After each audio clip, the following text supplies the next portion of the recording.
Hi guys, so today was the first day that I started my new job. It's at a practice, like as I told you, that it's a good distance away from where I live, which is in Portmore. I mean in Kingston, sorry, and the practice is in Portmore.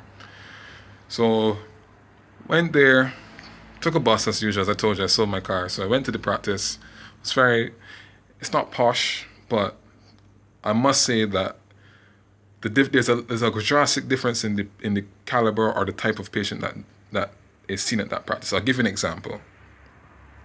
So in Kingston, if I send a patient, like for instance, if a patient requires a surgery, I can almost guarantee the first question that's going to come out their mouth is, what's the price? Can't I get sent to the public hospital so I can get the surgery for free? And most times patients are not even too concerned that in the public setting, they will not be seen at a quick or will be seen immediately. Where I went today, there was at least I saw 8 patients, which is quite a bit. And of those 8, 2 patients, one had a relative that did a surgery and the other one needed a surgery. So the one with the relative that did the surgery was like, okay, I can't bother with the long wait at KPH. And I'm like, wow, these people have some deep pockets because these surgeries are not cheap. And the other person, I was like, you may need a surgery. And she was like, her biggest concern was just traveling to Kingston. She didn't even care that the price in Portmore might be very steep. She was like, okay, well, is there any place in Portmore that I can do it? And I told her, well, Portmore only has private hospitals. And she was cool with that.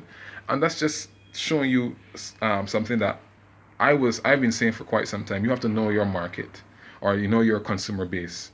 So if your consumer base is financially strapped, which seems to be most patients in Kingston, or in the Kingston area, or for instance in where I have my practice, a lot of the stuff that you would think, okay, you can go and do privately, they can't afford to do it privately.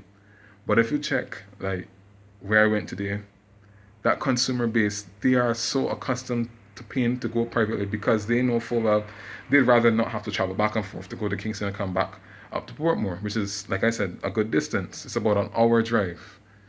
Well, without traffic, it's about 20 minutes because you can actually use a nice highway going there, but most times there's traffic. So I'm just showing you, with business, you have to know your consumer base, and the practice is doing well.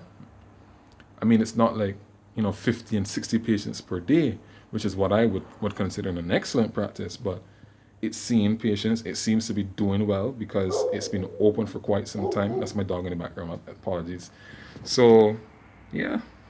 Hopefully, I can work there a little bit more often and just come back here and do some pieces with my practice. But I've learned quite a bit.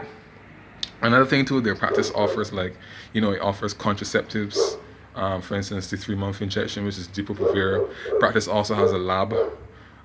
Which in itself takes an investment, offers ECGs. So these kind of things, make practices, prosper. My practice doesn't offer blood work, and the reason for that is because my practice is actually in a hospital setting.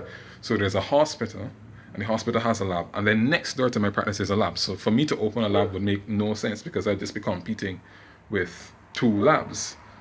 Also, there's two ultrasound places in my complex, so it makes no sense offering that either. However, ultrasound seems to be a very prosperous route to go, although you have to look at overhead, because when you buy the ultrasound machine, which is not cheap, you have to hire an ultrasonographer or do an ultrasonographer course. So I'm taking notes and just noting all these things. From a dental point of view, tonight I'm going to try to do some good studying because this is the first time I've actually felt relaxed because I've been worrying all the time about finances. Some days I go to school, I'm wondering if I should just quit school and work and then come back. So today wasn't so bad financially. Then I saw one patient in my practice. So my patient had an interesting complaint, and I'm going to try to do some lectures on it and see if I can teach for the MRCS examination. Oh, from the point of view, I've actually started trying to examine more mouths because I know that my lecturer in preventative dentistry was saying that a lot of physicians only examine the throat, they don't examine the teeth. And I'll tell you, that's a fact. So I've started examining teeth, and I can tell you, yeah, a lot of dental work needed. Anyways, guys, look forward to you subscribing to my channel.